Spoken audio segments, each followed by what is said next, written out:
राम राम मेरी सारी बहनों ने। आज एकादशी है, सावन मास के कृष्ण पक्ष की, और सोमवार का व्रत भी है। आज सोमवार की भी एकादशी का भी दोनों व्रत है। सुनाती हूँ। बोले की पूजा तो कर ली, और अब कृष्ण भगवान की, विष्णु भगवान की पूजा में सुनाती हूँ एकादशी की कथा। पहले लगा ले लेती हूँ ज्योत। ओम दीप ज्योति परब्रह्मा दीप ज्योति जनार्दनम दीपो हरतु मे पापम संध्या दीपो नमोस्तुते शुभम करोति कल्याणम आरोग्यम सुख संपदम शत्रुवर्धि विनाशम च दीप ज्योति नमोस्तुते। हमें व्यवकारी भरियो सारी सुनाती हूँ। काम का एकादशी नाम की ज्ञास है आज।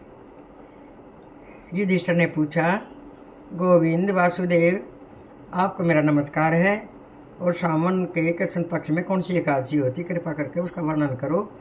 भगवान श्री कृष्ण बोले कि राजन सुनो, मैं तुम्हें एक पापनाशक उप व्याख्यान सुनाता हूँ, जिसे पूर्व काल में ब्रह्मा जी ने नारद के पूछने पर कहा था।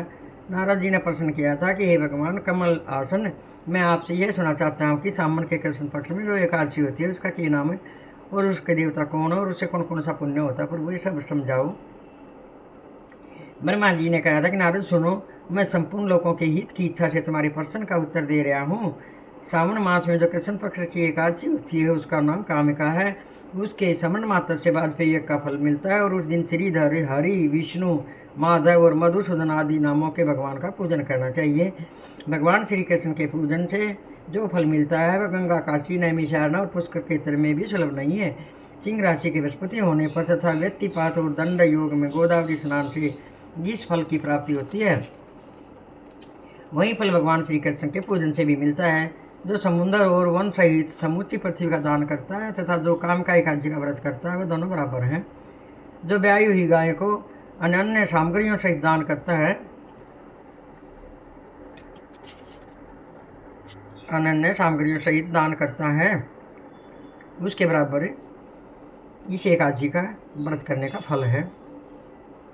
ऐसे पाप वीरों मनुष्यों को यथाशक्ति पूरा यत्न करके काम का एकादशी के दिन श्री हरि का पूजन करना चाहिए। जो पाप रूपी पंख से भरे हुए संसार समुद्र में डूब रहे हैं उनका उद्धार करने के लिए काम का एकादशी का व्रत सबसे उत्तम है।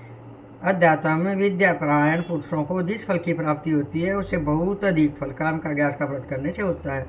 काम का ग्यास का व्रत करने वाले मनुष्य रात में जागरण करके न तो भयंकर यमदूत का दर्शन करता न कभी दुर्गति में पड़ता है। लाल मणि, मोती, वैदुर और मूंगे आदि से पूजित होकर श्री भगवान विष्णु जैसे संतुष्ट नहीं होते जैसे तुलसी दल के पूजित होने पर होते हैं। जिसने तुलसी की मंजरियों से श्री केशव का पूजन कर लिया उसके जन्म भर के पाप निश्चय ही नष्ट हो गए। तो कल भी तोड़ कर रख लिए थे, क्योंकि आज तो रविवार है, रविवार को तुलसी को नहीं करते तंग, काल ही तोड़ कर रख लिए थे पत्ते, और ये पत्ते चढ़ाते हुए मंत्र बता रखा है। या दृष्टा निखलांग संग शमनी सपष्टा वपुष्पामनी रोगणामी विवंदिता निरसनी सिक्ता क्रांताश्रिनी प्रत्याशक्ति विद्यायिनी भगवत कृष्ण सस्य संरोपिता नश्यता तस्ते विमुक्ति फलदा तस्य तुलसे नमः। तुलसी माता को नमस्कार है।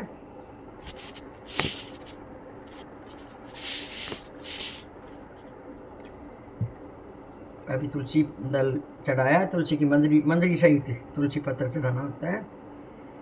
करने पर शरीर को पवित्र बनाती है, प्रणाम करने पर योगों का निवारण करती है, जल से सींचने पर यमराज को भी भय पहुँचाती है, आरोपित करने पर भगवान श्री कृष्ण के समीप ले जाती है, और भगवान के चरणों में चढ़ाने से मोक्ष रूपी फल प्रदान करती हैं। उस तुलसी देवी को मेरा नमस्कार है। जो मनुष्य ग्यास के दिन रात को दीप दान करता है उसके पुण्य की संख्या चित्रगुप्त भी नहीं करते। एकादशी के दिन भगवान श्री कृष्ण के सामने दीपक जलता है। जो जिसका दीपक जलता है उसके पित्त सर्वलोक में शिथित होकर अमृत पान से तृप्त होते हैं, और घी या तिल के तिल से भगवान के सामने दीपक जलाकर मनुष्य देह त्याग के पश्चात करोड़ों दीपकों से पूजित हो स्वर्गलोक को जाता है। भगवान श्री कृष्ण कहते हैं कि युधिष्ठिर ने ये तुम्हारे सामने मैंने काम का एकादशी की महिमा का वर्णन किया। काम का सब पापों को हरने वाली है, तो मानवों को इसका व्रत करना चाहिए। यह सर्वलोक और महान पुण्य प्रदान करने वाली है। जो मनुष्य श्रद्धा के साथ इसका महात्म्य श्रवण करता सुनता है, वह सब पापों से मुक्त हो श्री विष्णु लोक को जाता है। बोल ग्यास माता की जय। ये है बेबे ग्यास की कहानी पढ़ कर सुनाई है। ऐसा जबानी भी यार बहुत सालों से गैस का व्रत कर रही हूँ, पर हमारी हरियाणी भाषा में शब्द नहीं समझ पाते, इसलिए हिंदी में पढ़ के सुनाइए, माफ़ करिए। और ग्यास माता की जय और कृष्ण भगवान की जय हो, जय हो विष्णु भगवान की जय हो।